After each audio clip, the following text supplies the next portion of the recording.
Well, what happens on tour doesn't always stay on tour. During the heyday of INXS, everyone wanted a piece of the action, and it was Jeff Pope's job to make sure that the band and their secrets stayed safe.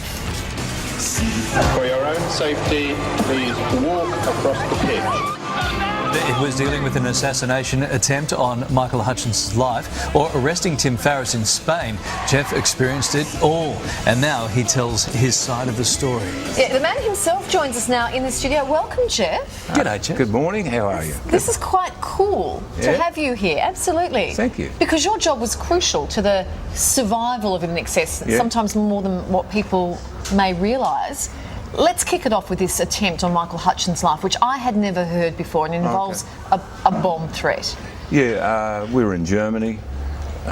As I've said before, it was my job to build spaces where they were secure and put processes into place. A letter was developed, a little post package was delivered to the hotel. I was told about it. I came down and I looked at it, called the police. It was a clumsy incendiary device. A bomb? It was meant to burst into flames the moment the person opened it, being Michael. And the police dealt with it, and that was it. Now, nobody knew about that. Yeah, right. And Michael did. And okay, so how did he react to that? Because at the time, the guys would have been on top of their game, on top of the world, so much love around them. How was it for him to realise that someone wanted to cause him harm? Well, he knew. Michael was very worldly, so he knew what the world was made up of and the type of people that were in it. And he accepted it for what it was, and the fact that it didn't do any harm, and therefore, there was a lot of people that wanted to be in Michael's presence, that wanted to be in his space, that saw something in him, which he definitely had, that they wanted a piece of.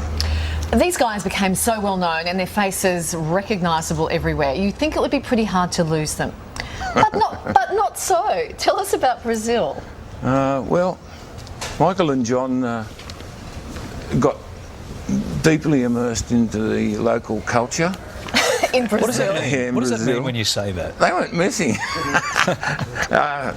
There was everybody was doing their stuff at the Rio Ritz in preparation for the Rock and Rio show. 110, 120,000 people in Macarena Stadium, and they got immersed in a local culture. They met some friends, they made new friends. Some new friends? Yes, some new friends. Made new friends, yes. In the culture? From that more culture. New cultural friends. In Rio, And although they couldn't speak to each other, they really enjoyed the language of love, we called it. That's what I would say that. But you didn't know where they were? No, I didn't for a little while, but then a guy with a shady character and a funny voice said, "Hey, Jeff, it'll be all right." So... and you said, "Okay, that's great." Well, I had to accept his advice, and it turned out to be all right. So. Okay, so like missing for 48 hours or something. Yeah. Not a lot can go wrong in 48 hours. No. We've tracked those new friends down, and they're on the show tomorrow. Where did you find them in the end, or did they find themselves? They surrendered. There must have been so many great stories travelling around the world with such a circus. Tim Farriss in Spain is a good story too. Timmy had enjoyed himself the night before at an after party, and he got all his belongings all mixed up in the hotel room. We got on a plane that morning to go to Spain, and when we got it there was a panic look everywhere. People were saying, I said, "What's wrong?" "Timmy can't find his passport." Right. We're going into a country then, pre-EU, that everybody required a visa, everybody required a passport. Guys everywhere with machine guns. One of them takes an interest in Timmy because he's blah, blah, blah, Yeah. And he stops Tim.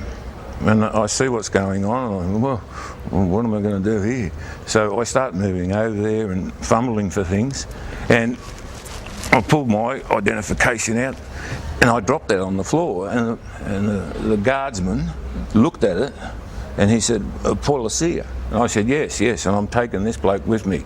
And I grabbed Tim by the scruff of the neck and he said, "Hey, okay, no worries." So policia meaning police. Yeah. And what was fascinating, you were actually a policeman during all of this time. Yeah. You used to sort of alternate between the police force and looking after INXS. Yeah, I took leave without pay on a number of times, and other occasions long service leave.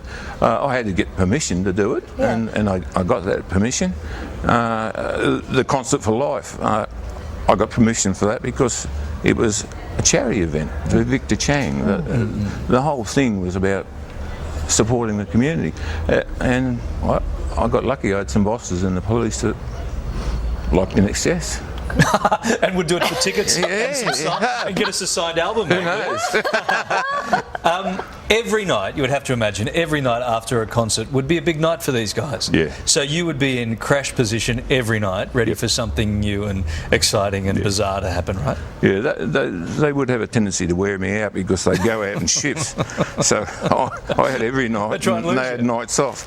But they used to get tired too. So is it the travelling and what have you, and so Michael and Timmy were having trouble sleeping, so they got some sleeping tablets off one of the guys in the crew. Friends. No. This was in Europe, and they took them after the show, and they were very, very relaxed by the time we got to the hotel. In fact, they were so relaxed I had to carry them from the bus into the foyer to the lift. I had Tim in this arm, Michael in this arm. I pushed the button, got Tim in through the door, turned around and went, "Oh, Michael." Michael's laying on the floor and the elevator doors are closing and opening on his head.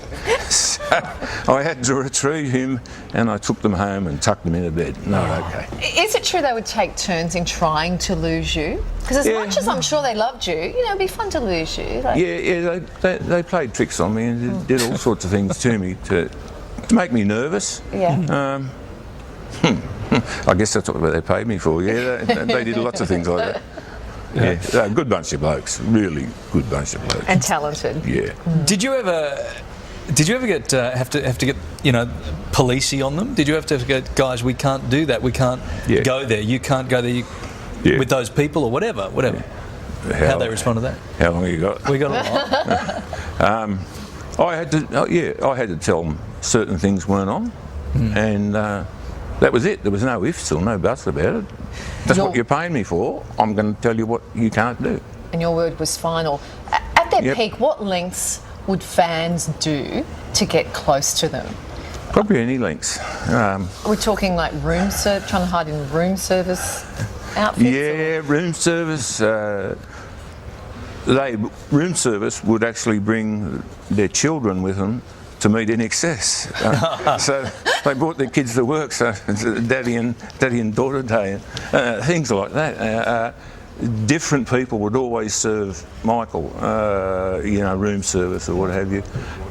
It was just, they would do it, basically. Yeah, anything. How would you describe your relationship with them? Were you mates? Was it a work relationship? How would they feel about you sitting here now telling these yarns? I think they'd all be very, very, very confident. I had a great relationship with all of them. The Farris brothers, the three of them, and I come from a family of three brothers. My brother's involved in the entertainment industry. Kirk, Gary, Michael.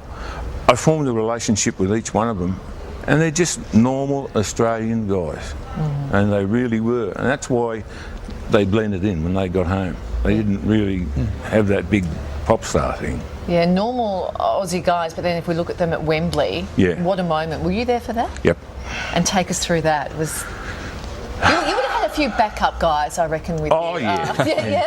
Yeah, by that time I had a chap by the name of Craig Larson, and I had a couple of advanced men, and had to talk with Wembley as security, make sure that our spaces were correct, that our routes were right, and to see that energy that was coming from those people, and they were just screaming INXS's name long before the band got on stage, and then to see him sing the songs word for word, it was spine-tingling. It was just amazing.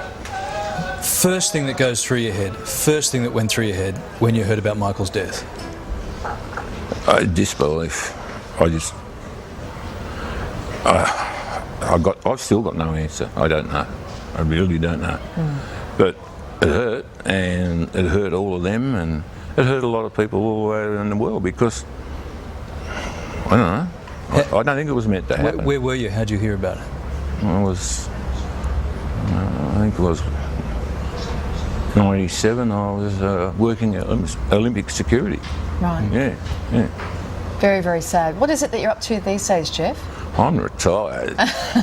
Yeah, well and truly. Enjoying life. Yes, I am. I've got 2 beautiful grandsons, and I'm enjoying and reflecting on some of the things that we've done. And these guys, wow, just amazing.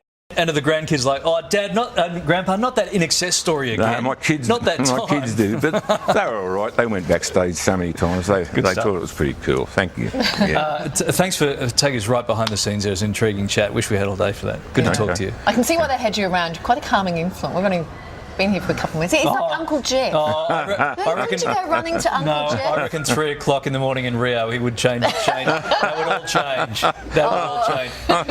No, I'm not saying a word. Thanks very much. You'd look after me. I'd be running off to you, Uncle Jeff. Definitely. Well, we need you on Logie's night to carry Kylie and I back I'm available. Thanks, Jeff. Good chat. Thank you. In our next hour...